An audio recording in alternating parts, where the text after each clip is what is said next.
আজকের ভিডিওর মাধ্যমে আপনাদেরকে নিয়ে যাচ্ছি মৌলভীবাজার জেলার কুলাউড়া উপজেলার গাজীপুর এলাকায় অবস্থিত বাংলাদেশের প্রথম Mayamoni arts and sports museum. দেখতে তাজমহলের মতো মনে হলেও এটি হলো একটি মিউজিয়াম। প্রায় 10 একর জায়গা নিয়ে তৈরি করা হচ্ছে এই মিউজিয়াম। একদম শহরের কোলাহল থেকে দূরে চা বাগানের পাশে এক শান্ত পরিবেশে গড়ে উঠছে এই বিস্ময়কর জাদুঘরটি। হ্যালো এভরিওয়ান, আসসালামু আলাইকুম। It's me Nasim. Welcome back to my another video. কেমন আছেন সবাই? আশা করি ভালো আছেন। আলহামদুলিল্লাহ, আমিও ভালো আছি। সো ভিউয়ার্স, এই ভিডিওতে আমরা ঘুরে দেখবো মায়ামণি আর্টস অ্যান্ড স্পোর্টস মিউজিয়ামের প্রতিটি কোণা। আপনারা সাথে থাকুন আর ব্লগটি দেখতে থাকুন।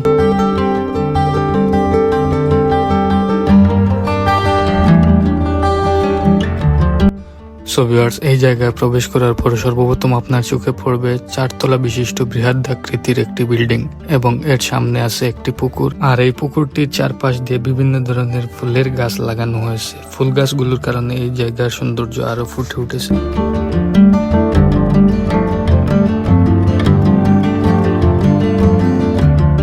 বসে টাইম পাস করার জন্য এখানে আছে সুন্দর ব্যবস্থা। যারা ছবি তুলতে অনেক পছন্দ করেন, আপনাদের জন্য এটি খুবই দারুণ একটা জায়গা। শৈল্পিক কারুকার্য আর নান্দনিক উপস্থাপনায় মনোমুগ্ধকর পরিবেশে যে কারো চোখ আটকে যাবে এই বিশাল জাদুঘরটি দেখে।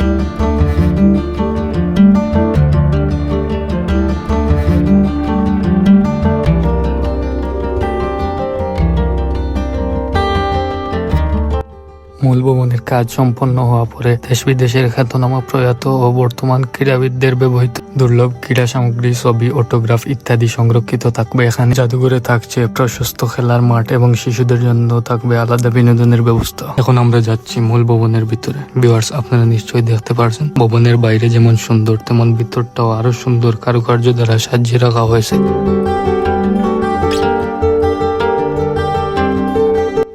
এই ভবনের ভিতরে কর্তৃপক্ষের অনুমতি ছাড়া ঢুকতে দেওয়া হয় না। কাজ সম্পন্ন হওয়া পরে দর্শকদের জন্য থাকবে সুবিশাল পাঠাগার, কফি অ্যান্ড ফুড ক্যাফে ও কনফারেন্স রুমের ব্যবস্থা। ভবনটার কাজ এখনো শেষ হয়নি, কিন্তু দেখতে এরকম সুন্দর লাগছে। ভাবুন, যখন কাজটা সম্পন্ন হবে তখন দেখতে কিরকম লাগবে।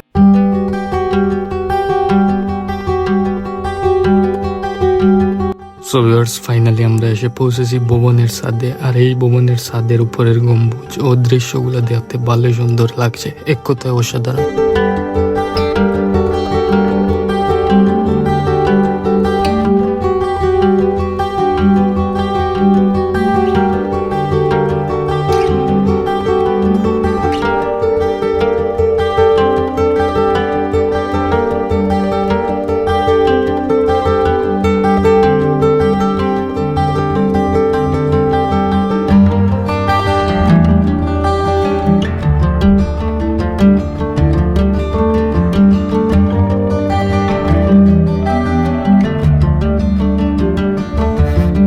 ভবনের ছাদের মধ্যে বসার জন্য রয়েছে নির্মিত সুন্দর সুন্দর পাকার আসন, আর সময় কাটানোর জন্য আরো আছে দাবা খেলার ব্যবস্থা।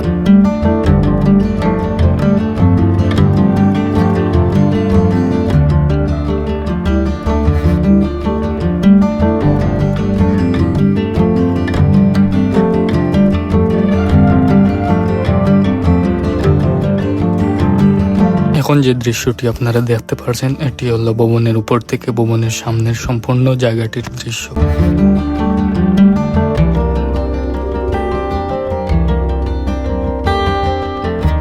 সো ভিউয়ার্স, আজকের ভিডিওটি আপনাদের কাছে কেমন লেগেছে জানাতে ভুলবেন না। দেখা হবে অন্য কোনো জায়গায়, অন্য কোনো ভিডিওতে। সবাই ভালো থাকবেন, সুস্থ থাকবেন।